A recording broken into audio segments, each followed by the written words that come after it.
This is the She Dares to Travel podcast, and I am your host, Raquella Pollock. After spending a decade managing the #1 travel agency in Canada and now working with tourism businesses in risk management, I am here to connect you with women who are taking the travel industry by storm, as well as business professionals with a passion for travel, just like me. We are here to inspire, motivate, and uplift you to not only follow, but plan out your dreams, no matter where in the world they may be. Be sure to leave a review, subscribe, and follow along.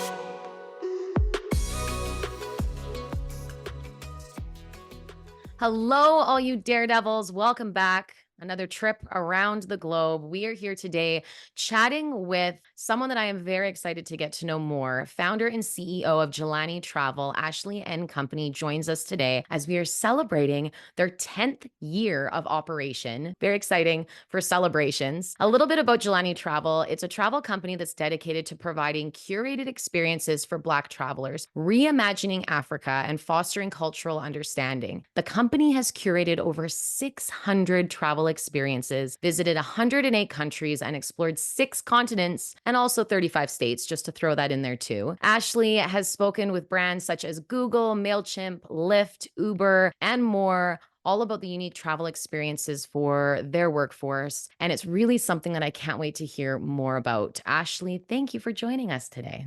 Thank you for having me. It's awesome. I'm so excited to dive into all things travel. Whereabouts are you joining us from? I am currently in Baltimore, Maryland. Nice. Have you always been living in Maryland? No, I'm actually from Augusta, Georgia, but I've been third generation military, moved all around, all over the world, and I've lived abroad, even as an adult, in several countries. So I decided I wanted to settle down, and so I just came upon Baltimore. I've really been enjoying it. Wow. And being in the military, traveling around, has it been a lot of, well, you said all over the world, but a lot within the US, North America, or where have you been the most, would you say? With the military, my grandparents were in the military, and my mom as well. They both retired military, and so throughout childhood, I've even lived in South Korea, but in the States, I also lived from Washington State to South Carolina to Georgia was where I spent the most time. So that's where I claim. That's where I was kind of Amazing. raised. So. Very, very neat. What a way to see the world, actually. Very incredible. That's how it And all did got you started. I bet the travel bug, right? Once you get bit with it, no matter how it starts, it is hard to get rid of. Very hard to get rid of. Do you, so obviously that had a big impact into what you do now in travel. Was there college, university you went to at all as well? Yes, that also played a huge role in kind of even how my company has developed today. So, when I was in Georgia, when I graduated, I decided to go to Hampton University in Southern Virginia, and it's a historically Black college and university. Amazing university that I really love. I go back every year for like a reunion celebration for our homecoming. So yeah, I went to Hampton, but then after I graduated from there, I actually started working with a Fortune 50 company, Pepsi, and I was running a district in North Carolina. So I also lived in North Carolina. So yeah, I've just kind of been different opportunities. I just kind of accept it and go where the wind blows me. Always been kind of a nomadic spirit. Amazing. You almost have to be when you're picking up and moving that much. When Mhm. I was reading your bio, I had to do a double take when I read the Fortune 50 company you're working for. I'm like, a Fortune 500? I'm like, no, no, no. Fortune 50. This is like the top 50 out of the Yeah. 500. Yeah. Very different. What was that experience like for you? Well, it was interesting because it was kind of a college to corporate hire program where you come in and you do some different rotations throughout the different business functions and under the region. So I was under the Carolinas regions, and I was primarily focused on under the sales force.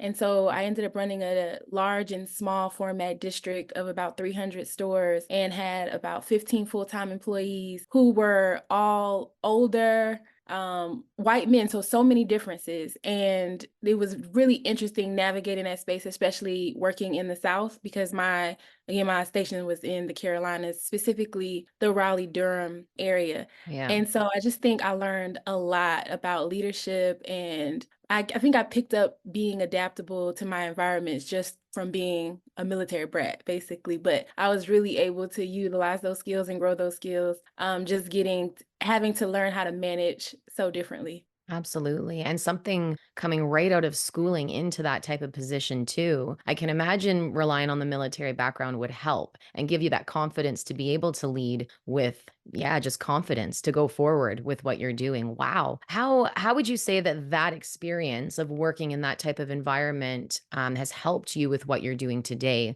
with the travel company? I think it had a big part to do in the success of the company. I remember my direct supervisor at the time, one of the things that he said that stuck with me was that success was in the details, because we had to manage a lot because the large and small format stores would range from a mom and pop on a college campus to a corner store all the way to huge Walmarts out in different types of neighborhoods. And so in those stores you still had to manage the managers there in the back end, and there was just so many moving pieces. And so in order to effectively manage and sell, you had to really learn about relationship building, building a rapport, but also really handling your details, because otherwise they'll end up handling you. And I think I took such a huge task of being able to manage so many different things in that industry and translated it over really well into us running over 18 destinations across Africa. And even since the pandemic, we've expanded outside of Africa to about 6 or 7 countries. And so having to work with so many different type of people,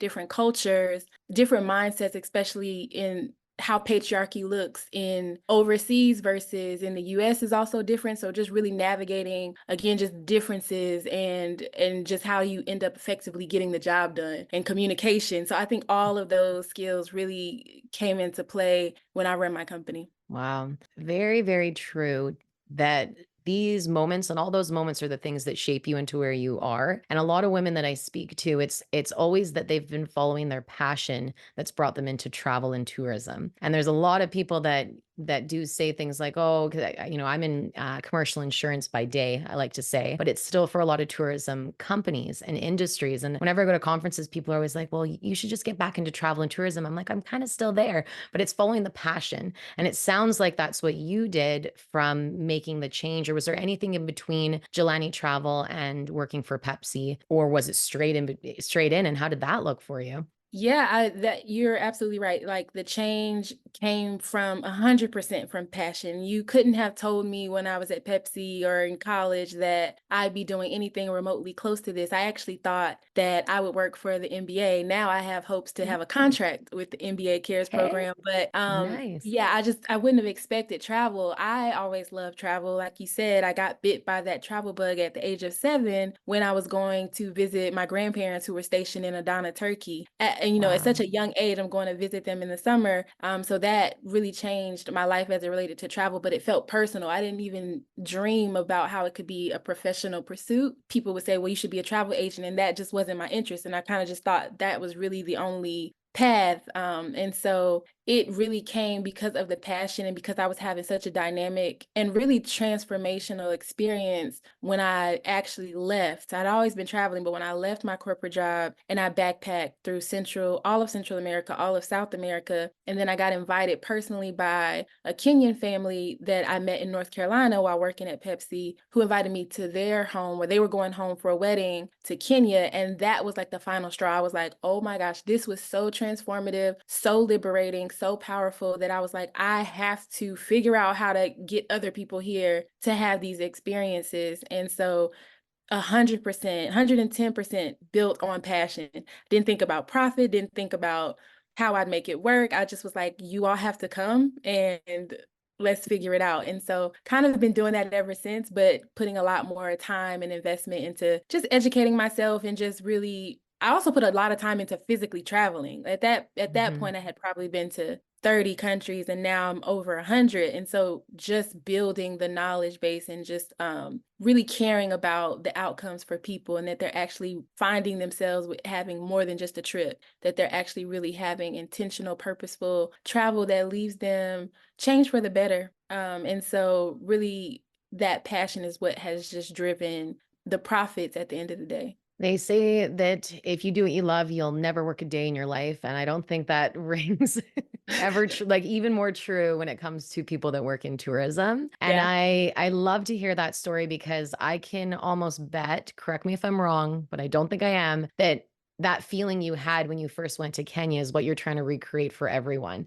So it's and having that feeling. So tell us a bit about what that experience was like for you. What did you do when you were there and how did it spark the idea to start bringing so many more women there? Yeah, I do just wanna say, I do feel like I get the sentiment about you never work a day in your life, but The there's hustle been is some real. tough times over this last decade, and but what keeps me going and keeps me, like, with the energy where I don't know where it comes from is definitely the passion, but I do Mhm. feel like work sometimes.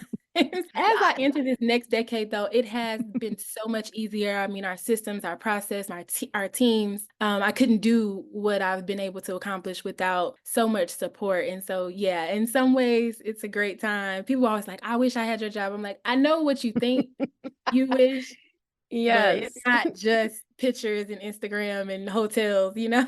It's so true. I would get that when I managed the travel agency for a while. It was always, "Oh, your job must be amazing, so fulfilling. You send people everywhere." I'm like, "Yeah." And I also get calls really late and wake up with like flight mares thinking I didn't book a ticket correctly. Like there's a lot that goes into Flight mares, I love that. flight mares. Yeah, they're real. They're real. They really are, I just didn't know what to call it. I love that. Yeah. So what was the other question, though? I'm sorry, I forgot, got off track. Just that's okay. Just that experience that you first had when you went to Kenya, and what was that experience like? And how is it that even you create that now for other women that are traveling there? Yeah, so what was so dynamic about the family that invited me is that they, and I didn't know it, but they were so wildly connected to almost everyone. And they had been inviting their friends. They went to another HBCU, North Carolina A&T, and they had been inviting their friends for years, and nobody is ever serious. You know, people aren't always serious about Yes. it. They had only met me for a few weeks. And so they didn't realize, they thought, I'm gonna invite her, but I've been disappointed so many times. People have said no so many times, and they didn't know who they come up against.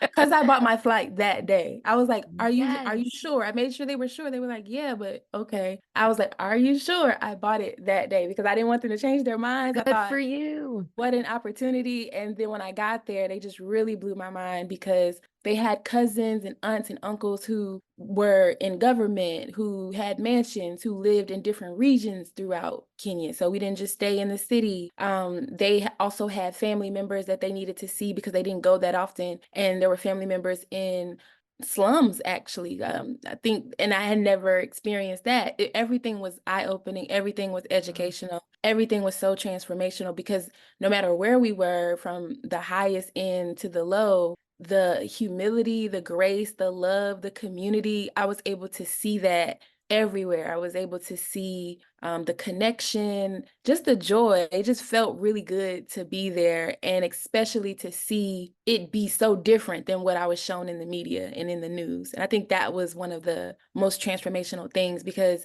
even though I didn't know if I was specifically from Kenya, I knew that my descendants were from Africa, and everything that I had been shown about Africa was always negative, war torn, poverty, and or maybe the most positive thing would just be animals. And there was so much more, and they really showed me the diversity of Kenya, which only made me feel like, well, what could the diversity of the other 53 countries on the continent look like? And it was that hospitality after traveling more than half the world. I can honestly say the best hospitality I've ever experienced is in East Africa.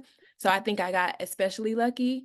Great hospitality in so many other regions of the world, including other regions of Africa. But if I had to choose the best, it literally is East Africa. And so that all played a part in me trying to develop that experience for others. So I want them to feel like they have family already there, ready to show them things that the average person couldn't.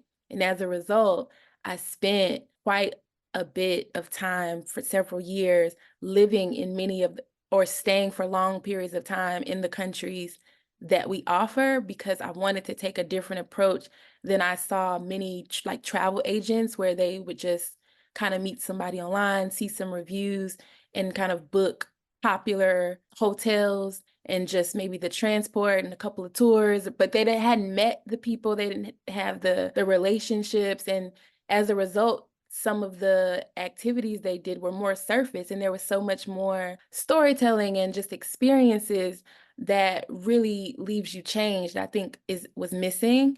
And so that definitely translated. What I got in Kenya is what I try to recreate in every destination. And if I don't feel like we can or that we have enough relationships there, we don't go there. And that's why we only offer about 25 destinations. Wow. So very well curated is the word. Very Mhm. curated and very It's thought. actually in our motto. So it's Jelani Travel, and in the logo at the bottom of the logo, it says curated for the culture. Exactly. Yeah. That's it. And what a way to do it, knowing that you've spent so much time in those destinations to truly experience it, to make sure everyone is leaving fulfilled with some new experience that they wouldn't have gotten if they just picked it out of a Google review or something like that. So very neat. So 20, is it 20 just in Africa that you have In tours? Africa, it's 18, and we actually just announced yesterday, so I actually need to get my numbers together. We just announced 6 new destinations with a Nice. partnership. We do a lot of custom trips for companies, business owners, people who wanna do retreats, milestone birthdays, and so sometimes they request places that aren't actually showing up on our website, but then that's Mm. when I go do all the things I do in my formula to go I still Mhm. go and check it out and do everything first. And so, some countries I'm doing it specifically based on what they're looking for, and I'm going in to create that experience and make sure all the relationships are there, so they wouldn't be on the website. But some of my travelers, like, Mhm. they might have come with us to Ghana or Kenya and had such a good time, and now they want to go to Amsterdam. And so Mhm. that's not a place that we typically go, but now we're going in June because I've gone there and done everything that they would want. And I'm like, there's other companies that are already there that do Amsterdam, but they want that Jelani experience. Mm. So walk me through one of the most recent ones that you've done, like a custom experience, one that you've checked out beforehand. How does it work for you? Or actually, what are the recommendations in that place that you did say or send people to?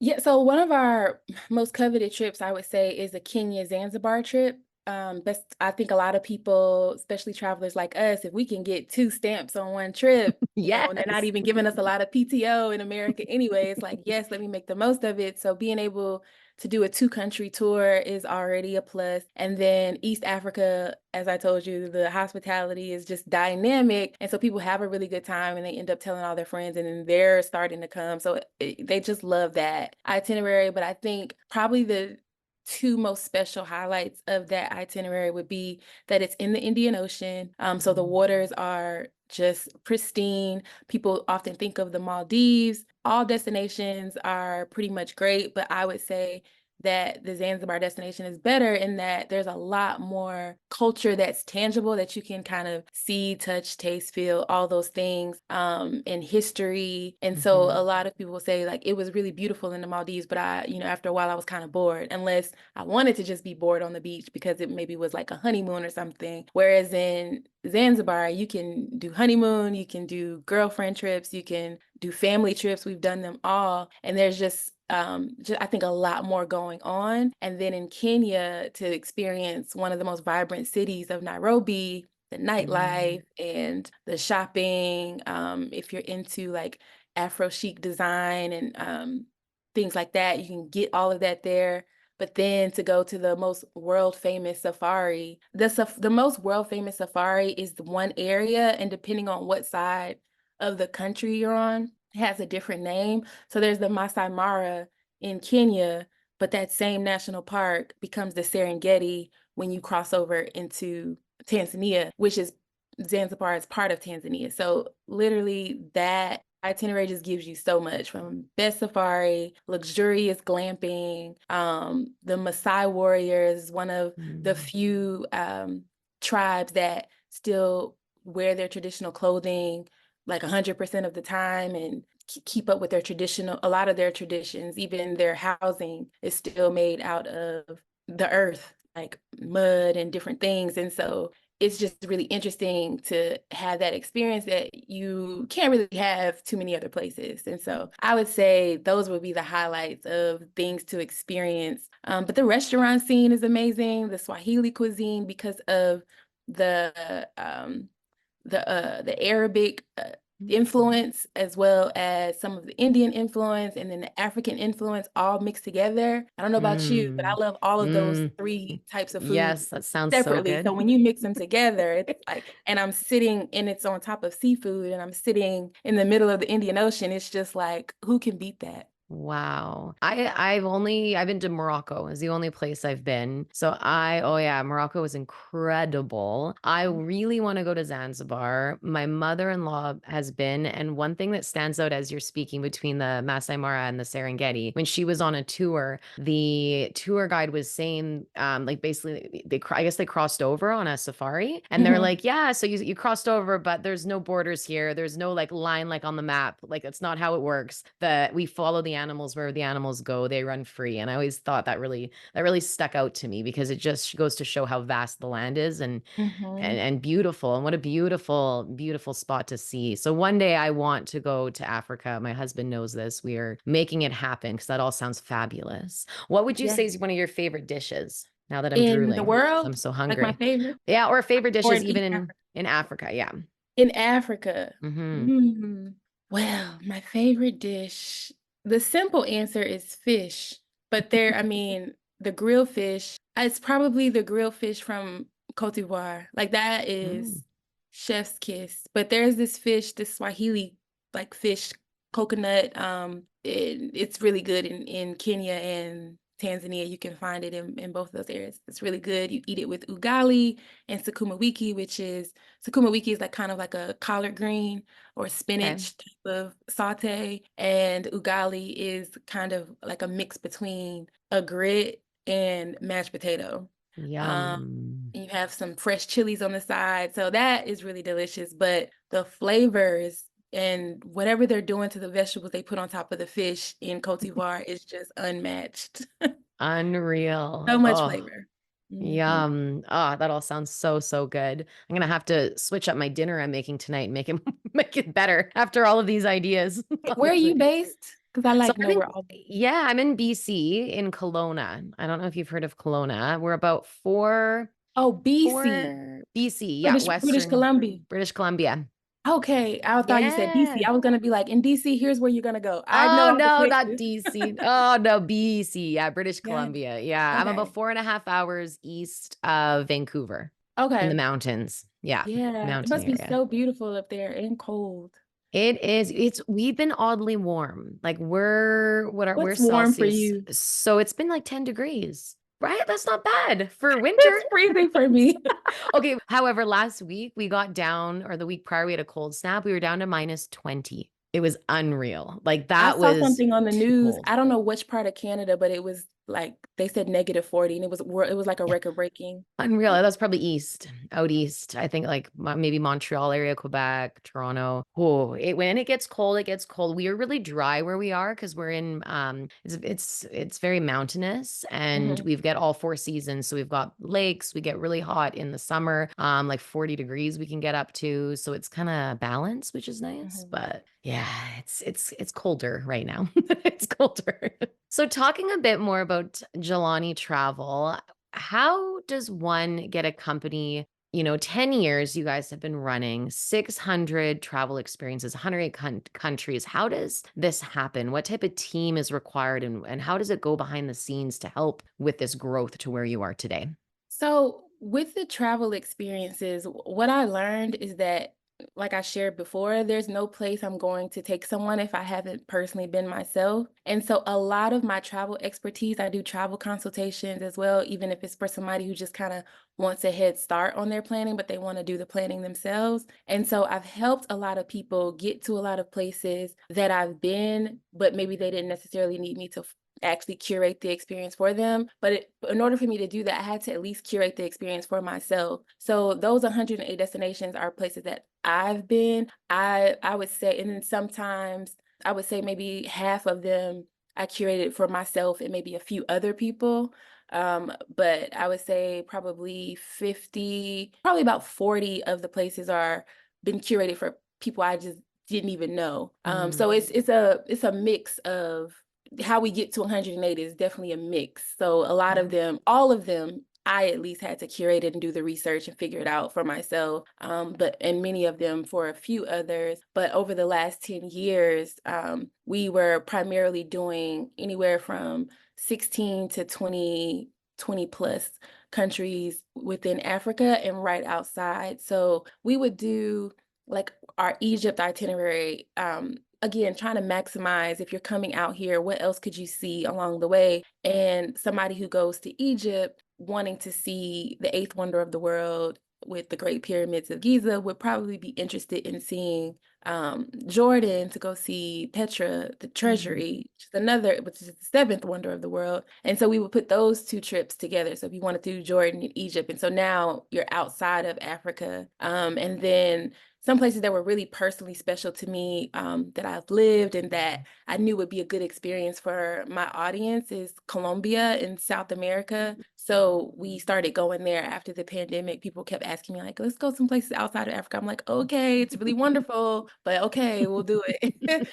And so that's kind of like the background around the destinations. As far as the team that it takes, in the beginning, it was just me. And so I built a lot of skill and a lot of know-how, and that passion is totally what was driving me. But it's been 10 years, and as I've gotten older, I definitely have slowed down. Like I used to be on all of the trips, all of the group trips, and now we have ambassadors. So that's plays a key role in our team. We also have a ton of contractors and one in-country manager who Mhm. manages all the vendors that support us in each country. And then our admin and operations team, that's probably the biggest backbone. And then we also do some contracting with other services like accounting and legal. We don't need in-house for that with our business type, but we definitely still need those functions. And right now we're still trying to build more support in marketing. So I mean, literally every area and department you can think of, it takes all of that to run Mhm. this business and make it all happen. And I do a lot of business development and just relationship building because we a lot of our business are custom trips. It used to be in the beginning just group trips. Whoever wants to sign up Mhm. to come on this group, travel with me. We still have those opportunities, but we do a lot of custom trips, and so really connecting with people who want me to curate it, especially for what they're looking for. Even if they don't know what they're looking for, I'm also really good at helping them. They just tell me what they think they want, Mhm. and I can like let them know they're like, I didn't even know I wanted that. Thank you. And so just understanding what their goal is, and I can just make it happen. Even if there's business goals involved or just simple, like this was my dream vacation or honeymoon or whatever it is. It is a special job, it really is. It's definitely a rewarding job being a travel agent and tour operator and helping people. Of course, it's stressful too, but you're bang on just with it takes listening. So you listening to what people want, understanding the country that you're going to and putting those two together. So it's like this beautiful talent. It really, really is. And I always think too, like a lot of people still ask me to this day, should we even use a travel agent? And I'm out of that business now, but I always say yes. And my biggest reminder is, well, what if there's something when you're traveling and you miss that spot? Or what if something goes wrong? Do you want to have someone in your Right. corner advocating for you that has the relationships and the contacts to help you in that situation? So it really is something that I think is important. And after 2020 happening, I think now more than ever, people are realizing, oh, we really need to make sure that we go to a specialist when we're traveling. Yeah. Yeah, I think that's a really unique perspective that I also share, but I think because I think it's where you are in your life and what I mean maybe what you can do and what your travel goals are because when I started, I was very nervous that I didn't have enough money and that I hadn't done it before. And it was also a long time ago before Instagram and things became so popular that TikTok and things could like kind of guide you. So it was Mhm. like I'm gonna be backpacking and how long is this gonna last me? And so there was a lot of things I was trying to do on my own, and it comes at the cost of convenience, right? Now I won't. Like, I will get if it's a place I'm unfamiliar with, I'm going to get support, but I think it really just depends on where you were. I was, like, 24, and I didn't know if I had enough money that would last me for a year, so I had to, like, figure it out, and it also built the muscle that made me more of the expert where I can help others. So I just think it just depends on what your goals are, and then a lot Mhm. of times, there's probably a mix of both, right? Where you can do some of the research to try to figure out where you even want to go and what type of trip you want to have, and then share that with the specialist who can really take it to the next level, I think is really smart. Yeah, because I do see people who they want that next level, but they don't want to pay for the service, and they Mhm. try to do it on their own and they miss so much. And Mhm. also it ends up costing them a lot more money because they're not saving in areas where they could when they get on the ground. Absolutely. Well, and it's always that funny thing where you go to a hair salon to get your hair done, a mechanic to get your car fixed. You go to a realtor when you're buying or selling a home. You go to specialists when you need their expertise, and Mhm. it's their career, it's their livelihood. It makes so much sense. So I definitely agree with you on that. I want to know, you have probably been on hundreds of countless flights. Long haul flights, obviously, as well. What is one of your go-to tips for a long haul flight? Is there something like you always have to bring or carry with you or do to help you sleep? Or do you just power through and not sleep? What's your advice for your long flights? I'm curious. So what I do in my advice, I think would be 2 different things because I know what I used to do a lot was stay up until it was time for the flight, and then I would sleep all the way through because I didn't really care to use the bathroom in on those flights. I would just literally try to sleep the whole time, and for whatever reason, flights do make me sleepy to the Mhm. point where I can be sleep before takeoff, and the only thing that woke me up was the landing.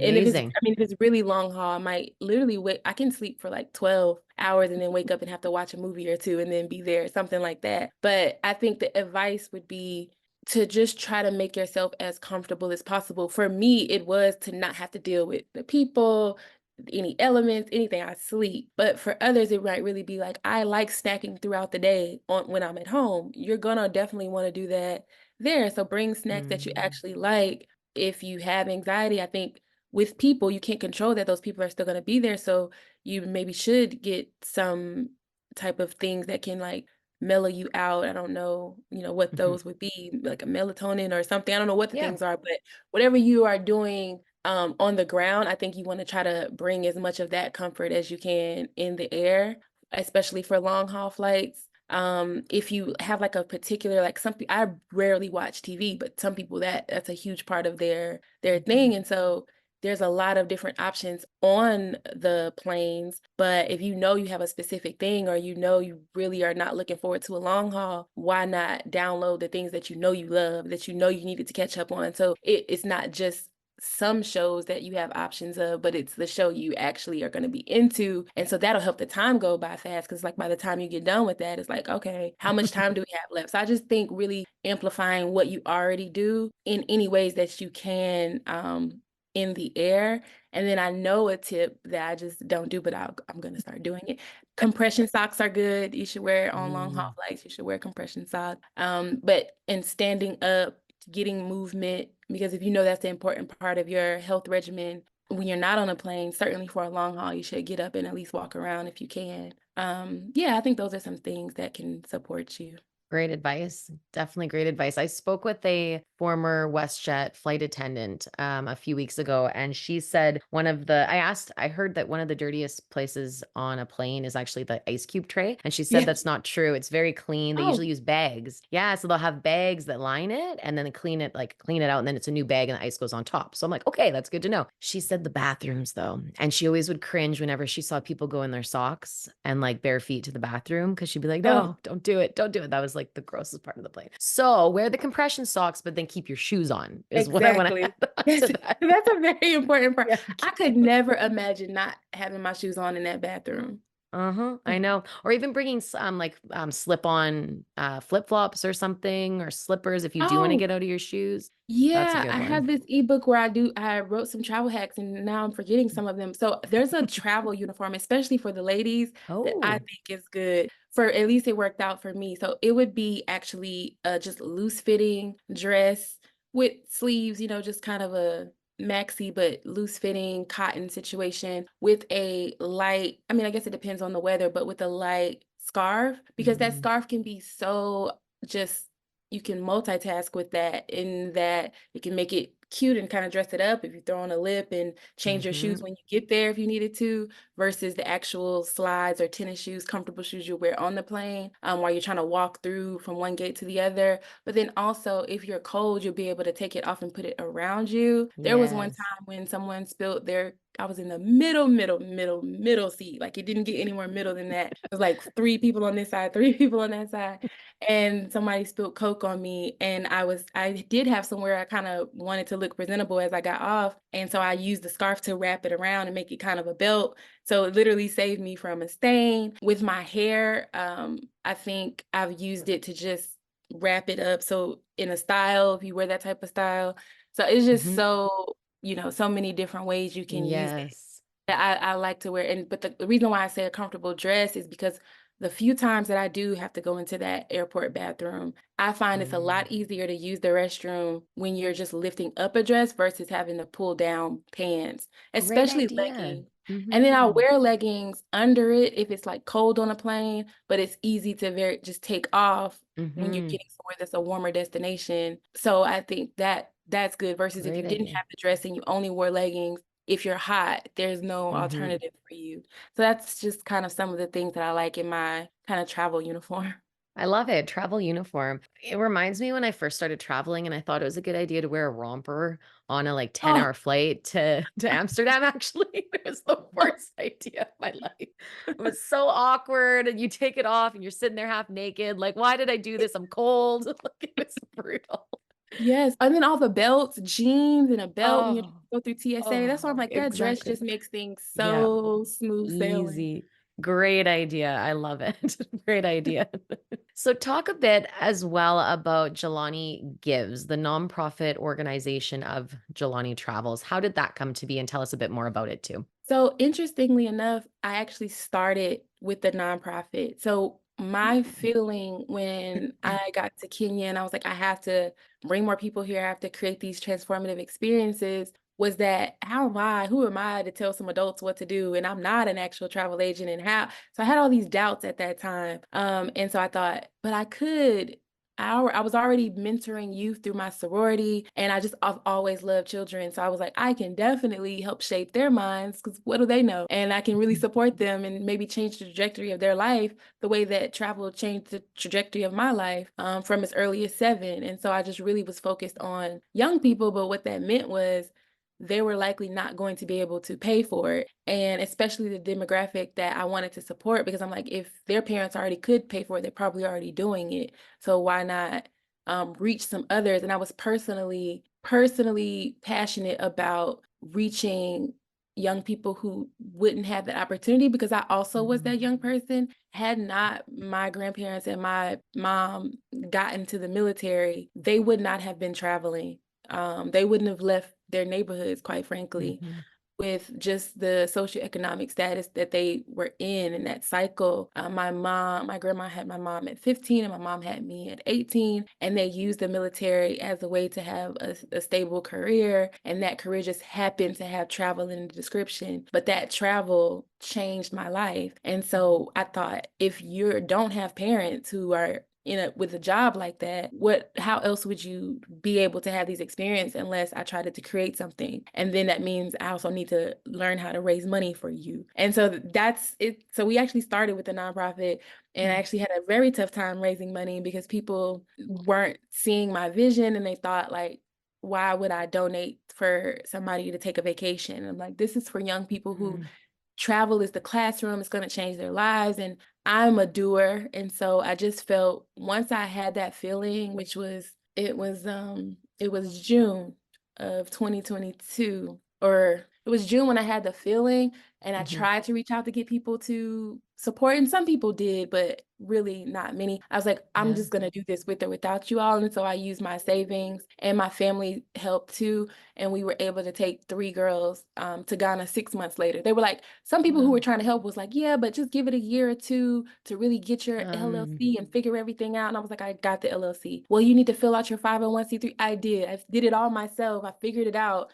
I was like, now all I need for you to do is just donate like $50 and tell your employer to match it. And they weren't taking it, my network, some of my friends, people, they just didn't yeah. see it the way that I saw it. But after I took them and then I was able to show social proof and take the pictures and hear their testimonies. And I really think just the visuals. 6 months later, we were back with 5 girls and Mm, everybody supported because they just awesome. they were able to physically see my vision and what I was trying to do. And so it actually started with young people. But what was also happening at that time is I had like 30 women saying, hey, I want to be a chaperone. Can I help? I love what you're doing. Mhm. I want to go. I never had anything like this when I was a young person. I also have been traveling now that I'm, working wherever I'm working, but I've never been to Africa. And like, can you take me?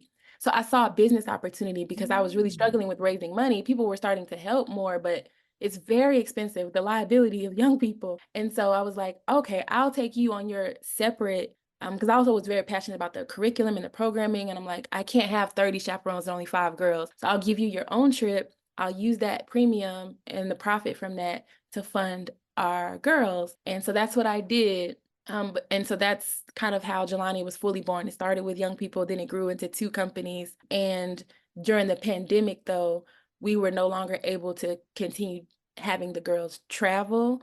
And so we expanded and revised the mission to where instead of bringing them to abroad where our budget would be for 10 girls, we're now able to support 100 to 150 boys and girls with passports and with online learning program that will expand their mind to really let them know the importance of a passport and the importance of travel so that whatever organization that will take them or when they're ready to study abroad or when they're ready to go with us on a private trip where we're not necessarily Mhm. funding it, but they're able to fund it through their school or however they want to do it, they will be on the right path and they'll have the first tool they need to access the rest of the world, which is that passport. And so Mhm. now it's shifted. Our mission is the same, but the way that our vision is the same, but our mission has shifted on how we get young people to become citizens of the world. Beautiful. Thank Very you. beautiful. It is, and it's I didn't know that that came before Jelani Travels. So that is a Mhm. really unique perspective, and again, something that was so close to your heart that you wanted to showcase to others and to be able to make that happen, and I agree with you. It is actually a thought that we maybe all don't have very often, but there's so many kids that will never get to experience travel or that just like you said may only stay within the confines of their own city, their own town and not really look to Mhm. go anywhere else if someone hasn't prompted them to do so. So that Exactly. is such a great thing and you are changing lives and doing that from young to old clearly with the trips that you're doing.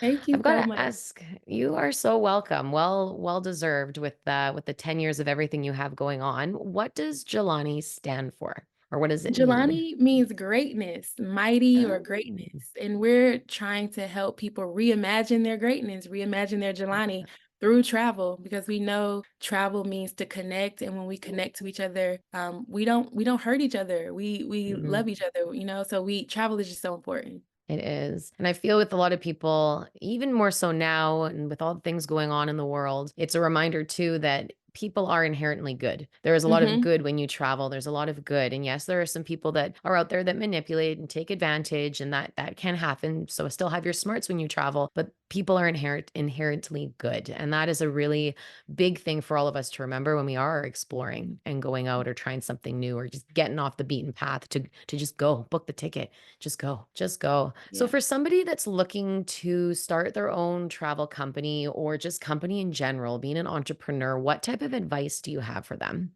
I would say for someone who's looking to start their own company, the biggest thing to do would be to just start, because there's this concept called LAO. So you want to launch it, you have to launch the thing before you can ever analyze what's happening. And after you analyze what's happening, that's when you can optimize and make it better. And so a lot of times we get into this like analysis paralysis where we're just overthinking and we got to make it perfect, and we're so worried about what somebody made it look like on social media who's also probably struggling, but they're just really good at filters. And so if you just put out the thing, you can see where the mistakes are, you can see what you need to do to adjust, you can figure those things out, and then you can actually do it. And so you want to say you were established in 19 whatever or 2000 whatever, but you would have to actually launch the thing to establish it so that on that t-shirt you can look back and be like, yeah, we have been around for a while. But you can never have that if you don't start.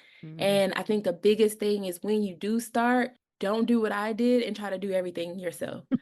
I don't do that anymore, but, like, in the beginning, I thought I had to, and it's because you would see a price tag, like, a prime example, when I did that 501(c)(3) paperwork, I would have had to pay someone else probably about $800 at the time, and I didn't feel like I had it. I felt like I needed to put that toward trying to physically get the girls over there, but and it's fine that I learned, there's always pros and cons, like, I learned it, so now if I wanted to do it for somebody else or help someone, I can do that. But in hindsight, had I just paid someone the amount of free time, because it took me forever, it was 31 pages at that time, and the anxiety of did I even do it right? Did I waste my application fee if it comes back, if it gets delayed?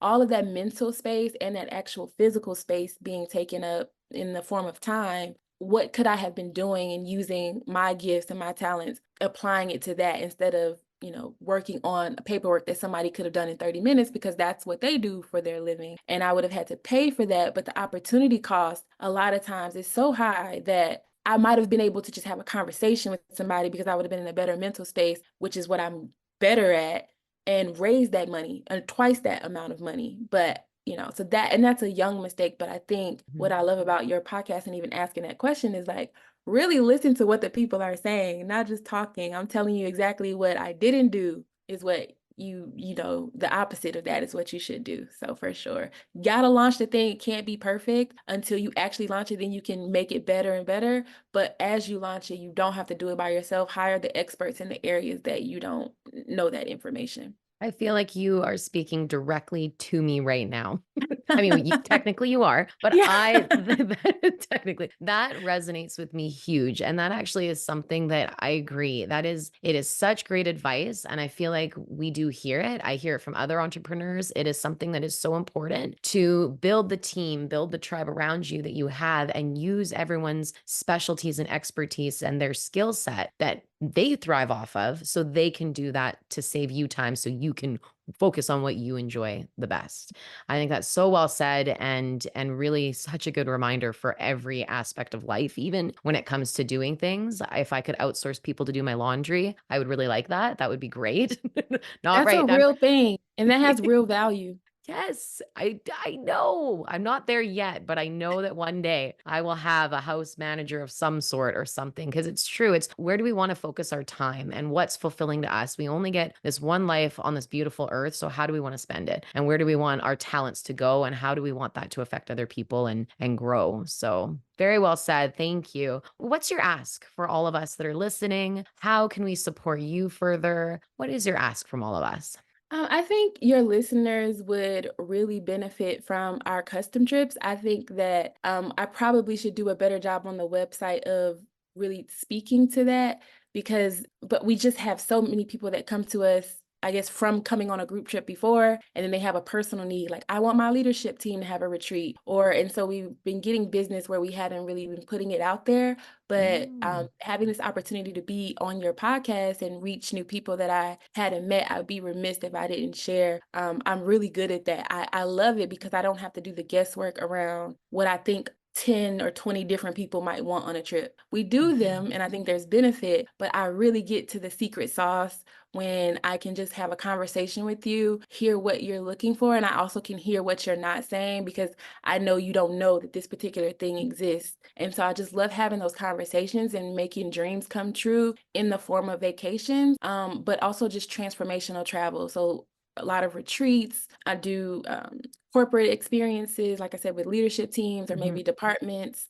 And And so that is you it don't just women-led leadership or this is open? It's actually really open. We rebranded in 2022, so it used to be called Mhm. Jelani Women Travel, and now it's just Jelani Travel. With the Okay. custom trips, it doesn't matter age, Mhm. race, gender, anything. Like whoever wants the Jelani experience, which Mhm. is really just stress-free, typically luxurious. Some people are like, "This is my budget. This is what I want," and we can even make that happen. Mhm. But typically our clients, they're looking for just worry free. A lot of times the media really has done damage, and so when they are wanting to come to Africa, they're scared. So we make sure that Mhm. they understand that it's completely safe. It's amazing time, but also they get to show up in these retreats or these custom trips with whoever that they're trying to bring, whether it's a milestone birthday and it's friends and family, or if it's a leadership team. What if it needs to be time for lunch and learn, for you to be able to Mhm. speak at certain times, but rest at other times, for you to just be able to show up as your authentic self and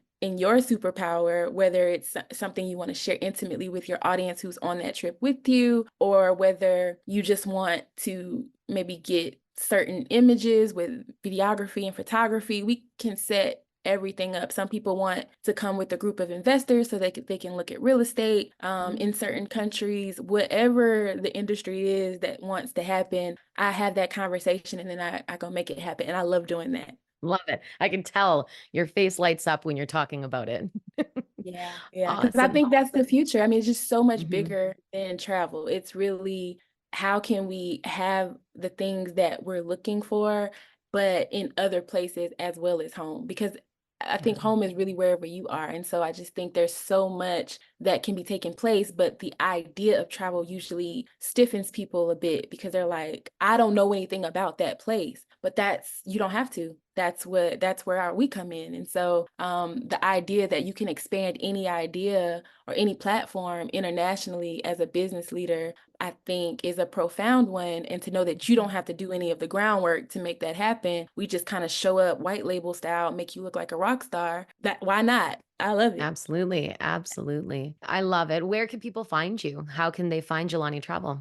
I think the best way, I really love just interacting one-on-one. So we have a Instagram account, it's called Jelani Travel, but I love for people to connect with me directly, Ashley in company underscore on Instagram. And then the same thing with the website. There's ashleyincompany.com. There's also gojelanitravel.com. So yeah, we Perfect. can connect either one of those ways. Awesome. I'll have them all linked in the description of this episode. Thank you again so much for just taking the time. Congrats on 10 years. So Thank you. exciting. And really, you're just changing the lives of so many. So I'm just really grateful to chat with you today. Thank you. When it comes to beautiful British Columbia, Vancouver Island is definitely one place to put high on your bucket list.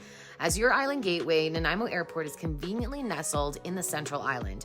It's located right between the hubs of the Cowichan Valley and Nanaimo, and you're only moments away from the ocean surf, mountain bike trails, year-round golf, wineries, and majestic mountains, just to name a few.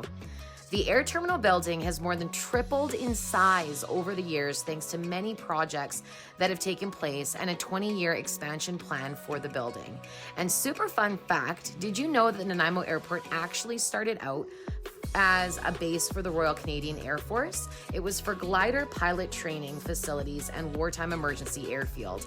And now more than 80 years later, it's a regional airport that's connecting Vancouver Island to the world. So definitely put Nanaimo Airport on your next destination list when you go to Vancouver Island. So go get outside and explore. If you like this episode, please subscribe, download a few more, and leave a review. I really would love to hear from you, what you enjoyed and what your key takeaways were. And of course, please let me know if there's any aspect of the travel industry you want me to talk about next. You can also search for the hashtag #SheDaresToTravelPodcast on Instagram and comment on the episode's post with your questions. I'd love to answer them all for you guys. I hope you enjoy your day, stay so well, and until next time, fly straight.